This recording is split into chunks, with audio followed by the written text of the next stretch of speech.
because the lips, the teeth, the tip of the tongue. Hey everyone, welcome. How can I not speak already? How did I already lose my train of thought? Go, I'm kind of good for now. I said what I said. It used to be funny, but when it's about you, it is just so not funny. Yo, and everybody now, time to show the whole world. Oh, hey everyone, and welcome back to my YouTube channel. My name is Audrey, and this is my doll boudoir. And today on my doll boudoir, we're not going to be reviewing anything, thankfully. Not that there's anything to review anymore because doll companies are to blame for the current state of the doll market. However, I digress. Today on my doll boudoir, we're going to be customizing a doll, and the doll that we're going to be customizing is this Simone. And this Simone we're going to be turning into, and if you haven't guessed by looking at me, you're a model. Alwayz Bratz Yasmin. So this doll is so goddamn inspiring. I took one look at her and I was like, I'm going to have you in a rainbow high version because, as y'all know, I love my rainbow high dolls. But this doll, she's fun to hold, I'm not gonna lie. And if you want to find out why she's not wearing a skirt, keep on watching. It's showtime! Here she is, and the first thing that we're going to tackle is the hairline and the part line. As you can see, the part line is there, but it's just not all the way connected to the hairline, and the hairline needs to be twice as thick because she's getting a bayong. As you can see, I'm pre-poking some holes in her hairline to make the reroot easier. As y'all know, I don't reroot like everybody else. I just wrap some hair on my finger, and section by section, I drag it to each hole. The reroot is complete, so now I'm going to go ahead and dye the hair. This is the color that we're going to be aiming to achieve. You guys, this was officially the worst dye job ever. It was a process and a half. I hated every second of it. The amount of swatches, the amount of colors I mixed together, the amount of neutralizing I had to do. And when I thought that I finally got the colors right, it just went completely wrong. You will see what I will have to go through. It's too green. I don't know what I'm gonna do. I don't know if I've ever get the color correctly. What the hell is it again? Maybe if I add a little bit of, how can I not get one hair color together? And shade ridiculous. What if I add color and another swatch and another swatch? So many. What if another color and so much swatch? Maybe I should just reverse swatch. Why am I wasting much? I decided to dye her hair one.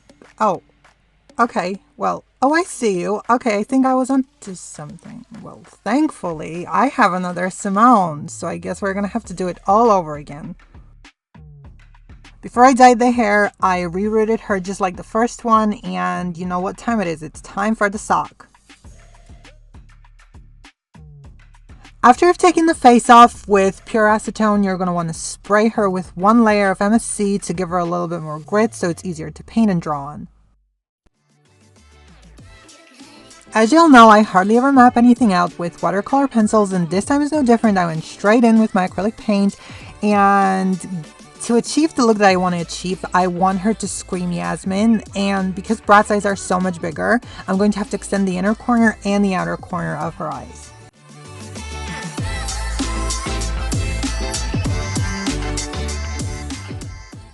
Yasmin's makeup is very neutral. There's a lot of pinks. It's kind of peachy, so that's what I'm going to try and mimic.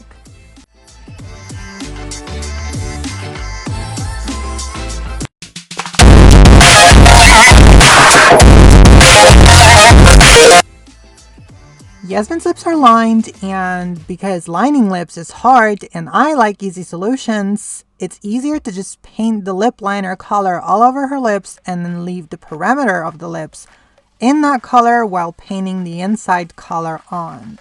Does that make sense? I hope it does. Well, if it doesn't, just keep on watching and you're gonna realize what I just meant.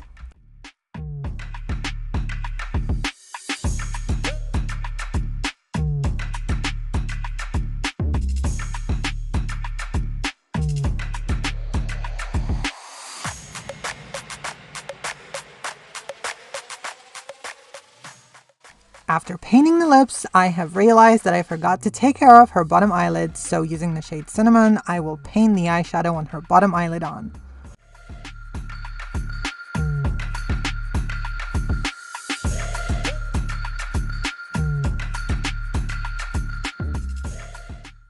After the paint on her lips dried, I have realized that they're much too dark, and much too dark is very much not what I was going for, so I'm going over the lips with a lighter color. Using the shade Terracotta, I will draw on some lines in her eyebrows that you will not be able to see until after I spray it with the sealant. After looking at her for much too long, I have realized that the eyeliner is much too short, so I'm extending it and bringing it a little bit up.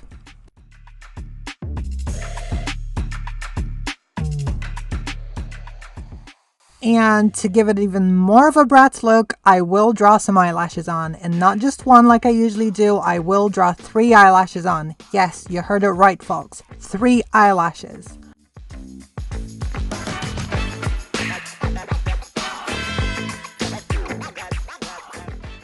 Under the impression that I was done with the eye makeup, I have proceeded to blush her face with soft pastels.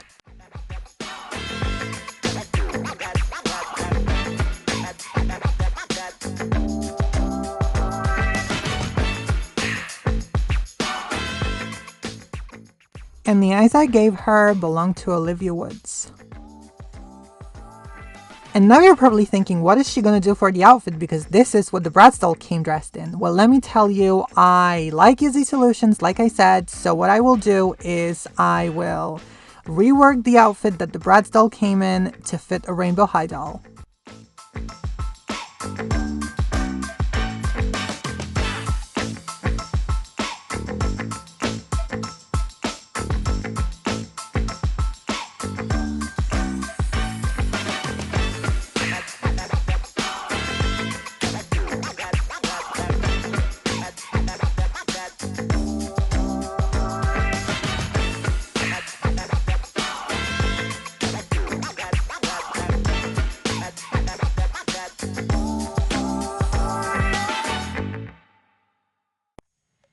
To prevent her butt cheeks from being permanently exposed, I have used my extra Yasmin skirt to create a panel to cover her ass so she doesn't look like some of your rainbow high dolls wearing Bratz clothes. As you know, Bratz dolls have no feet, and shoes for dolls with no feet won't fit dolls with feet. And because I really wanted to use the shoes for dolls with no feet for dolls with feet, I decided to improvise. After you've taken the shoe apart, you're going to tear the part that was once keeping the shoe in place out. After you've done everything correctly, you should be left with something like this. After looking for the right piece of shoe puzzle to fit right into the piece of the platform shoe, I have found that Coco Vanderbilt shoes fit right into the platform.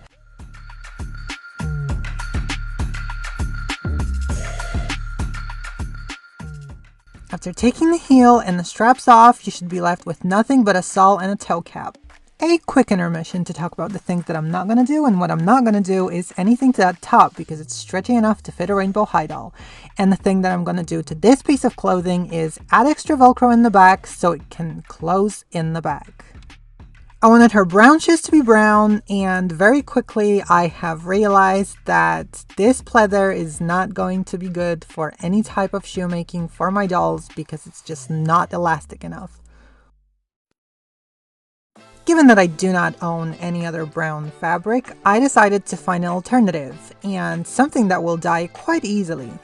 I found this white denim, and I quickly mocked up a shoe. Out of the white denim fabric that I dyed brown, I cut out 2 shoe-sized pieces of fabric. The only thing left to do is to sew the shoe socks, leaving the bottoms open so that you can create a tunnel.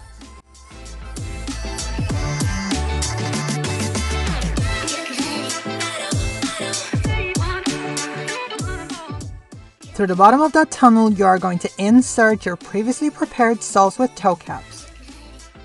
You're then going to glue the extra fabric to the bottom of the sole of the previously prepared sole with a toe cap, and then you're going to glue that onto the platform of the shoe of the doll with no feet. Do y'all remember earlier when I said, oh, I thought I was done with her eye makeup so I blush her? Yeah, I forgot about her bottom lashes.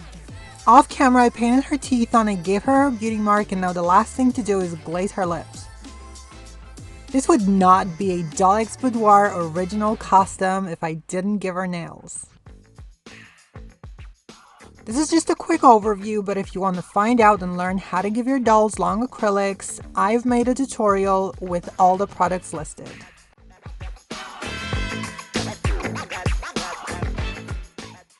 Everything I'm doing on screen right now is kind of self-explanatory. I gave her nails, I painted the nails, and now I'm giving her French tips and brown.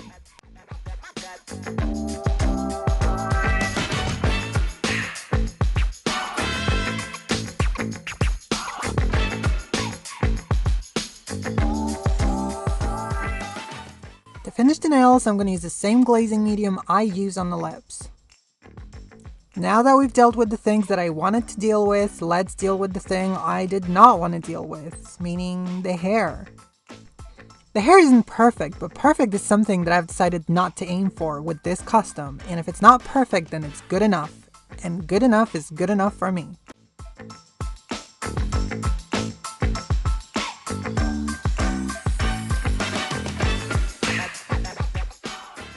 This is where good enough stopped being good enough because the warmth is killing me, but I've decided to ignore it and go ahead with the partial reroute of her highlights. I'm going to try and place the blonde strategically so that it covers and conceals the mistakes of my dye job. And what do you know, sometimes the lazy way out pays off because look at that, it looks wonderful and dare I say, perfect. She has so much hair that it took me 3 hours just to curl all of it. I'm curling the hair dry so that it drops and it leaves me with a nice wave. At this point I started to worry that her bangs might be a little bit too heavy, but after I cut it, I wet it and I realized that she looks like a wet cat.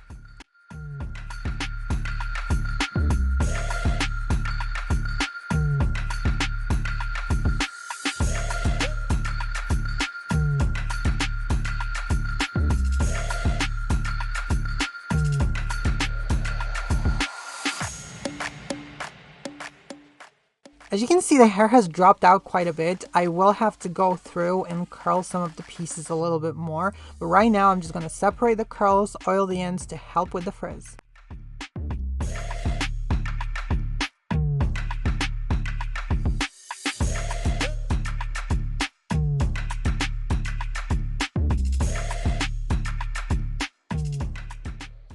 The choker fits her perfectly, but her earrings need a little help, and the help will come in the form of tape.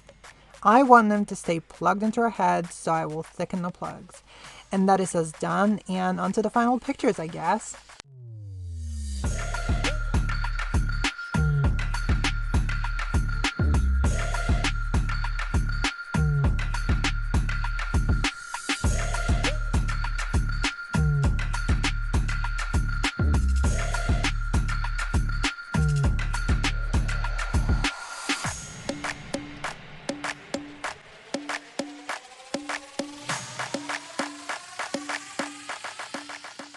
Oh my god, those videos were shaky. But anyway, here she is. It's been a while and I know I love her so much. I can't stop looking at her. But what about you guys? What do you think about her? Let me know in the comment section down below. And if I say subscribe, will you? Thank you so much for watching. I'll see you in the next one whenever that is. Bye!